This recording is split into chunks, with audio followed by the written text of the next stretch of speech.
New details tonight on a murder investigation at a homeless encampment. We're now learning the victim is a former NFL player. LA County investigators say former Philadelphia Eagles and Oakland Raiders defensive lineman Kevin Johnson was found dead yesterday morning at an encampment in Willowbrook in South LA. He suffered blunt force trauma to his head and stab wounds. Friends say he had health problems later in life that led him to live on the streets, but they called Johnson a wonderful friend who still made an impact on his community. He was my best friend. I was best man at his wedding. He played in the National Football League for about 7 years. Great guy, fun-loving. The community's going to miss him. I was his best man at his wedding. He was my best friend. Those were the words spoken by a man standing outside a crime scene tape in Los Angeles just days ago. But here's the question that haunts me. If Kevin Johnson was truly your best friend, where were you when he needed you most? Because your best friend didn't die in a home surrounded by loved ones. He died alone in a homeless encampment from blunt force trauma and stab wounds. And now, suddenly, everyone wants to claim they knew him. Everyone wants to tell his story. But where were they when he was living it? Before we dive deep into this tragedy, I need you to understand something. This isn't just another true crime story. This isn't entertainment. This is about a man, a real human being, who once had dreams, who once stood on an NFL field with thousands of people cheering his name, who once had friends who promised to stand by him forever. And it's about how that same man ended up dying violently in one of the most vulnerable places in America. So if you're here for the spectacle, this isn't that kind of video. But if you're here to understand how our society fails people, how the systems we trust break down, and how easily someone can fall from grace to tragedy, then stay with me. Because Kevin Johnson's story matters, and the questions it raises should keep us all up at night. Kevin Johnson was 55 years old when he died. A former defensive lineman who played for teams like the Philadelphia Eagles and Oakland Raiders in the 1990s, Johnson's life took a tragic turn in his later years. On Wednesday morning, January 21, 2026, around 8 a.m., his body was found in the 1300 block of East 120th Street in the Willowbrook area of Los Angeles County. The Los Angeles County medical examiner ruled his death a homicide caused by blunt head trauma and stab wounds. Let me paint you a picture of where Kevin Johnson died. Willowbrook is a neighborhood in South Los Angeles County, one of the areas that rarely makes the news unless something terrible happens. It's a community that's been overlooked, under-resourced, and struggling with poverty for decades. The homeless encampment where Kevin was found isn't some temporary situation. It's one of many that have become permanent fixtures in Los Angeles, a city that's grappling with one of the worst homelessness crises in the nation. These encampments are lined with tents, makeshift shelters constructed from tarps and cardboard, and the belongings of people who have been pushed to the absolute margins of society. It's cold at night in January, even in Los Angeles. It's dangerous. And it's where Kevin Johnson spent his final days. But this story doesn't start in a homeless encampment. It starts with a young man who had a dream, who had talent, and who worked incredibly hard to make it to the highest level of professional football. So let's go back. Let's understand who Kevin Johnson was before everything fell apart. Kevin Johnson entered the NFL in 1993 as a fourth-round draft pick for the New England Patriots. Think about what that means for a moment. Out of thousands upon thousands of college football players across America, Kevin Johnson was selected in the fourth round of the NFL draft. He was among the elite. The odds of making it to the NFL are astronomically low.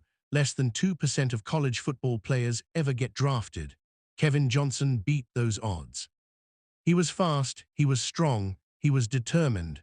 At 6 feet 2 inches and weighing in at around 275 pounds, he had the physical tools to compete at the highest level. Draft day is supposed to be one of the greatest moments in an athlete's life. Imagine the phone ringing, and on the other end is an NFL team telling you they're selecting you. Imagine calling your parents, your family, your friends, the people who supported you through years of practice, training, injuries, and doubt.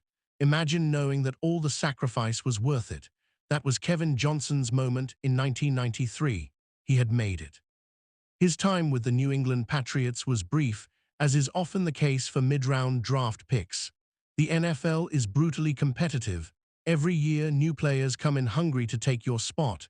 Every practice is an audition. Every game is a test. If you're not performing at the highest level consistently, you get cut. That's the reality. Kevin Johnson's journey took him from New England to other opportunities, and in 1995, he found a more stable home with the Philadelphia Eagles. During his 2 seasons with the Eagles from 1995 to 1996, Kevin Johnson appeared in 23 games. He recorded 43 tackles and 7 sacks. Now, to someone who doesn't follow football closely, those might sound like modest numbers, but understand what they represent.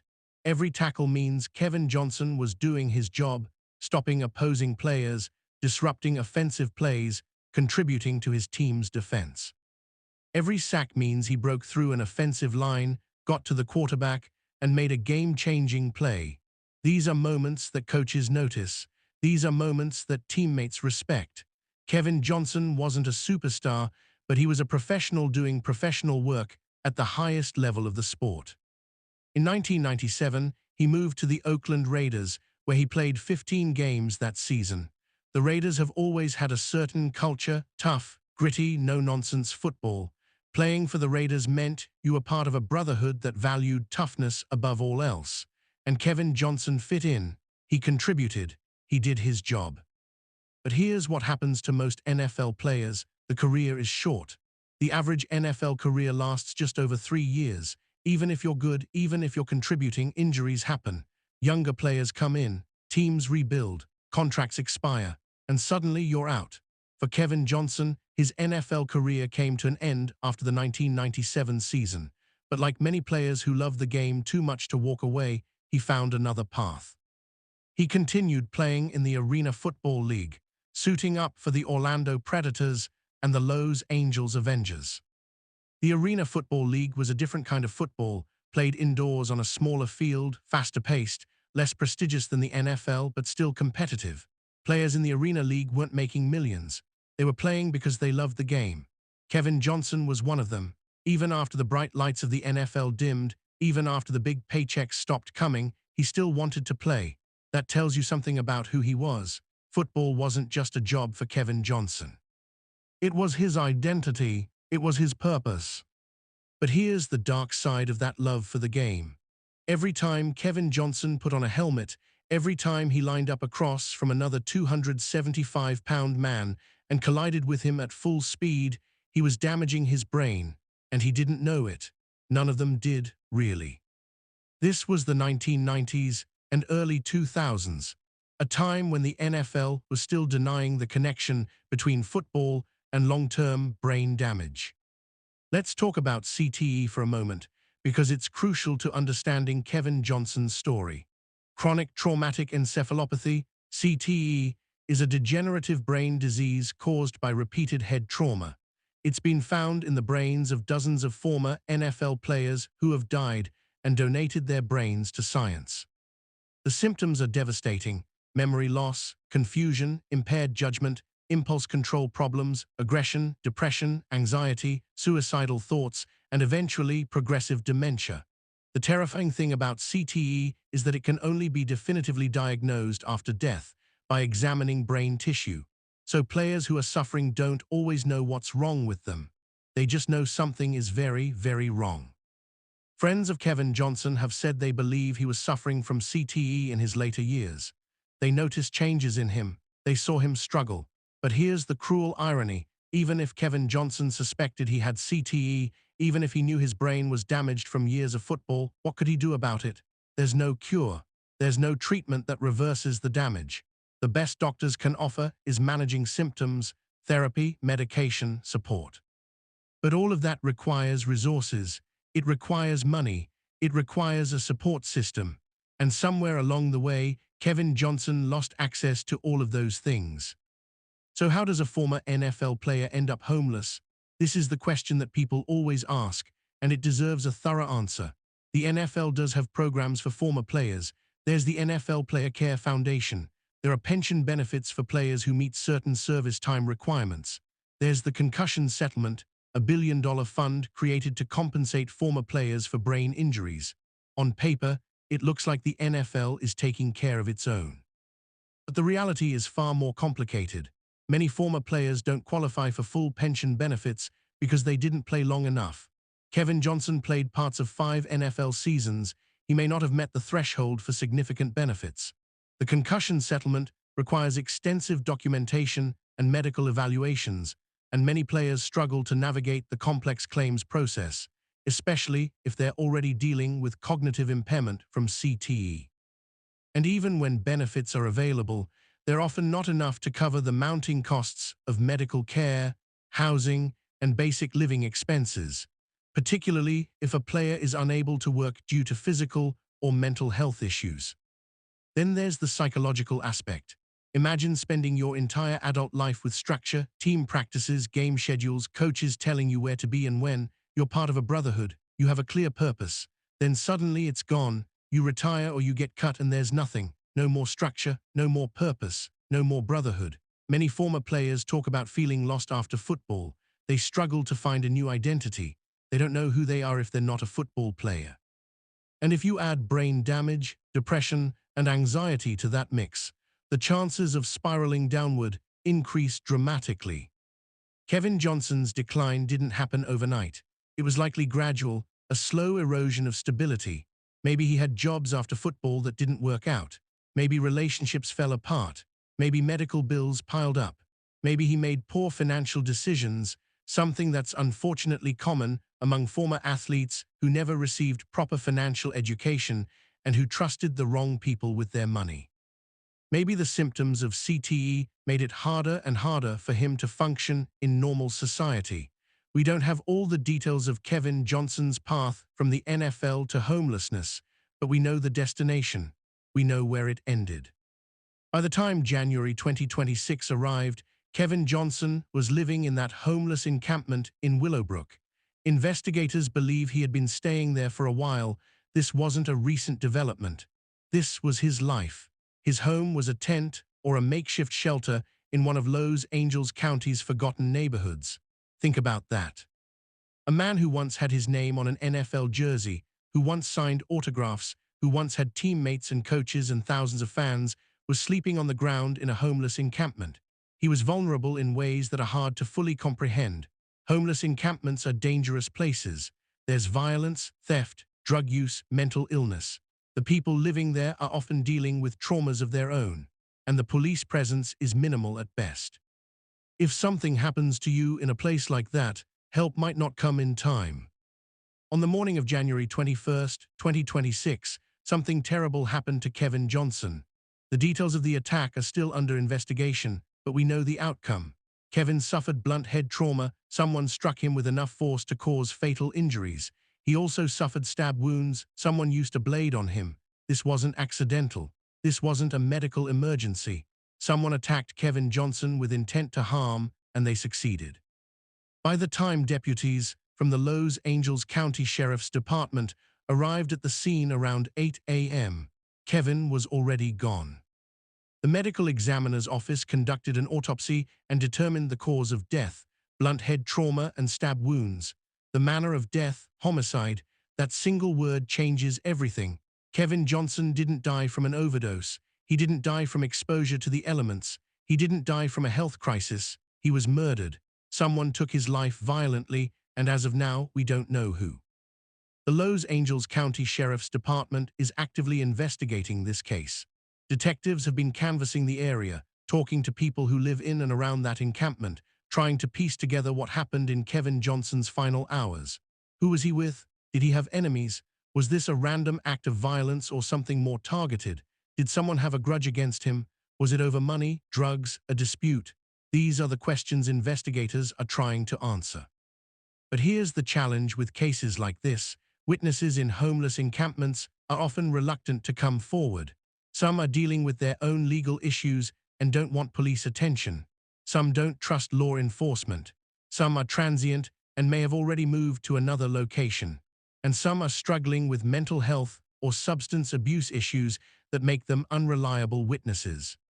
All of this makes solving a homicide in a homeless encampment significantly harder than solving one in a residential neighborhood where people are more likely to cooperate with police. As of now, no suspects have been publicly identified, no arrests have been made. Kevin Johnson's killer is still out there. And the longer this case goes unsolved, the colder the trail becomes. But let me be clear, this case deserves to be solved. Kevin Johnson's life mattered, his death matters, and whoever killed him needs to be held accountable. Now let's circle back to where we started. After Kevin Johnson's body was discovered, after the news broke that a former NFL player had been murdered in a homeless encampment, people started coming forward with their memories and their grief. And among those people was someone who made a statement to the press. Someone who said they were Kevin Johnson's best man at his wedding. Someone who called Kevin their best friend. I want to be careful here because grief is real and complicated.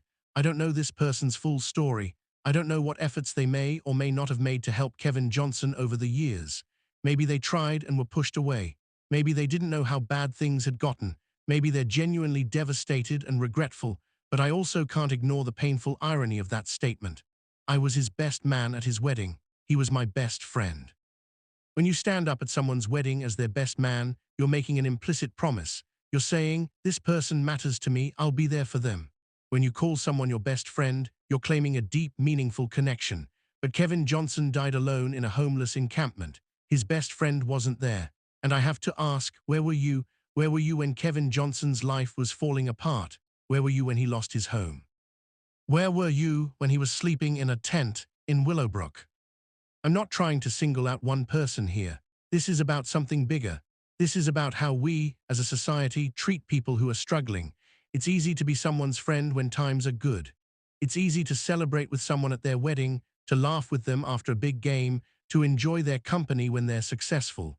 But real friendship, real love, real loyalty, that shows up in the hard times. That shows up when someone is struggling with addiction or mental health issues or homelessness. That shows up when it's uncomfortable, when it's inconvenient, when helping someone might cost you something. And here's the uncomfortable truth. Most of us fail at this. Most of us have people in our lives who have drifted away because things got hard. Most of us have made excuses. I'm busy. I don't know what to say. They probably don't want my help. Someone else will check on them. We rationalize our inaction until it becomes easier to just not think about it, until someone dies, and then suddenly we remember. Then suddenly we care. Then suddenly we want to tell everyone how close we were, how much they meant to us. But Kevin Johnson needed people while he was alive. He needed someone to notice he was struggling. He needed someone to make the phone call, to show up, to offer help even if it was refused. He needed someone to fight for him when he maybe couldn't fight for himself anymore. And I don't know if that happened or not. Maybe people tried and failed. But what I do know is that Kevin Johnson died alone in a place where he shouldn't have been. And now people are claiming him in death in ways they didn't claim him in life. This pattern repeats itself constantly in true crime. Someone dies tragically, and suddenly they have more friends than they knew about. Everyone has a story about them. Everyone wants to emphasize their connection. But where were those friends when it mattered? Where were they in the months and years before the tragedy? It's easy to mourn someone. It's harder to help them.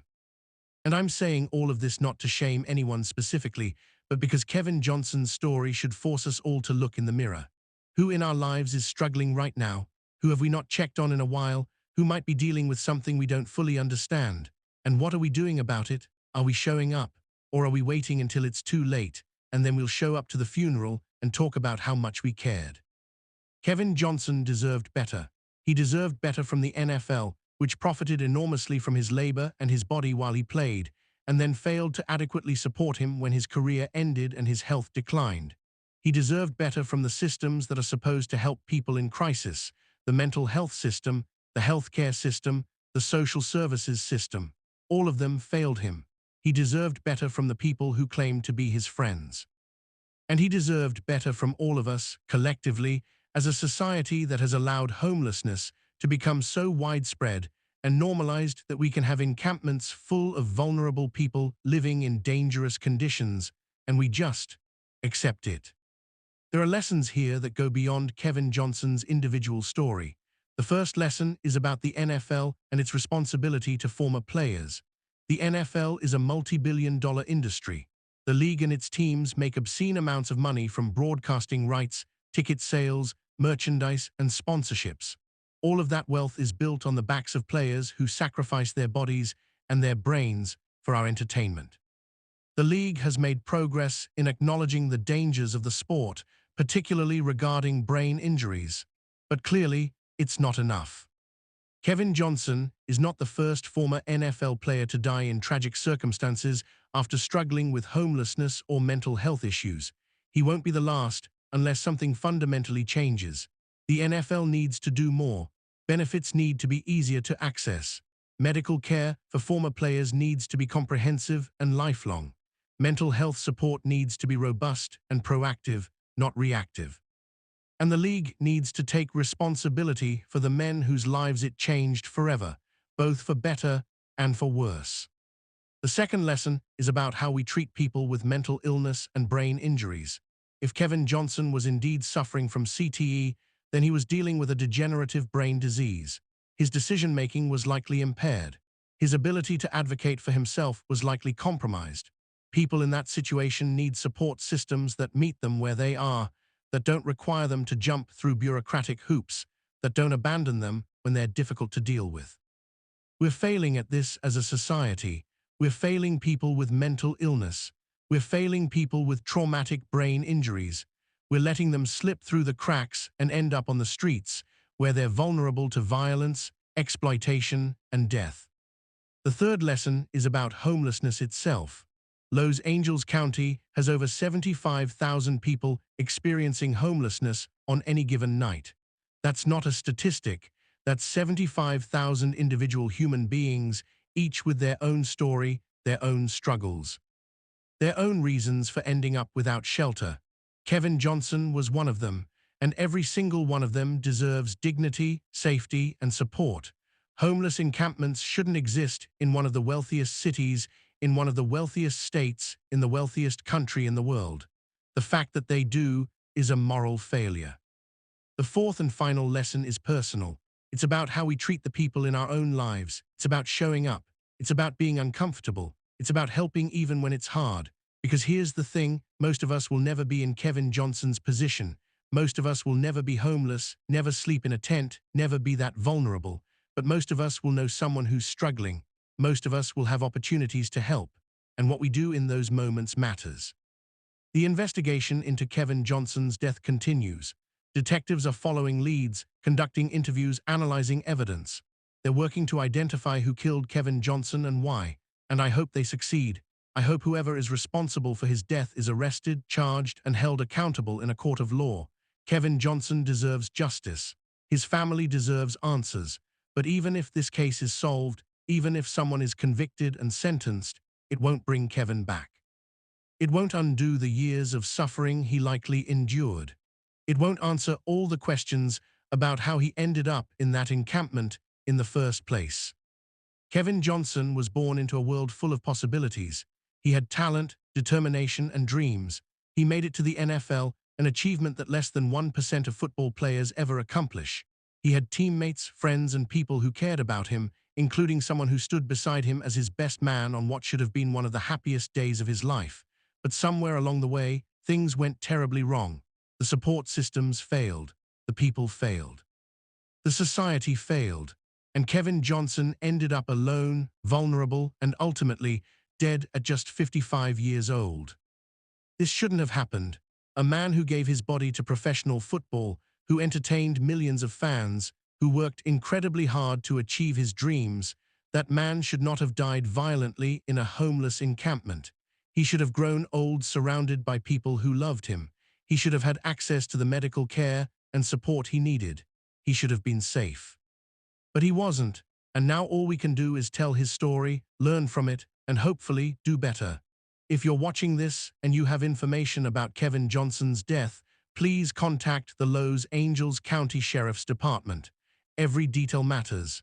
Every piece of information could be the key to solving this case and bringing justice for Kevin.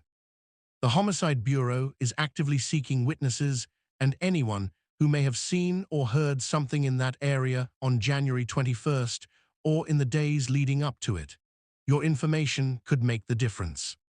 And beyond this specific case, if you know someone who's struggling, really struggling with homelessness, mental health issues, addiction, or anything else that's put them in a vulnerable position, don't wait. Don't assume someone else will help. Don't tell yourself you'll do it tomorrow. Do it now. Make the phone call, send the text, show up at their door, offer help even if it's refused. Be persistent, be present. Be the friend that Kevin Johnson needed and apparently didn't have enough of when it mattered most. Because here's the thing about tomorrow, it's not guaranteed. Kevin Johnson woke up on January 21st, 2026, and he had no idea it would be his last day on Earth. None of us know when our last day will come or when it will come for the people we care about. So we need to act now. We need to show up now. We need to love people, help people, fight for people while they're still here, while there's still a chance. Kevin Johnson's life mattered. His career mattered. His struggles mattered. His death matters. And the questions his story raises should haunt all of us. Not just about the NFL or homelessness or mental health care, but about who we are as individuals and as a society, about what we value, about who we choose to help and who we choose to ignore. Kevin Johnson deserved better, and so does everyone like him. We owe it to his memory to do better, to be better, to build systems that actually support people instead of abandoning them, to be friends who actually show up instead of just claiming the title, to create a world where someone who once achieved greatness doesn't end up dying alone in a tent, forgotten until it was too late. Rest in peace, Kevin Johnson. Your story won't be forgotten, and hopefully it will inspire change.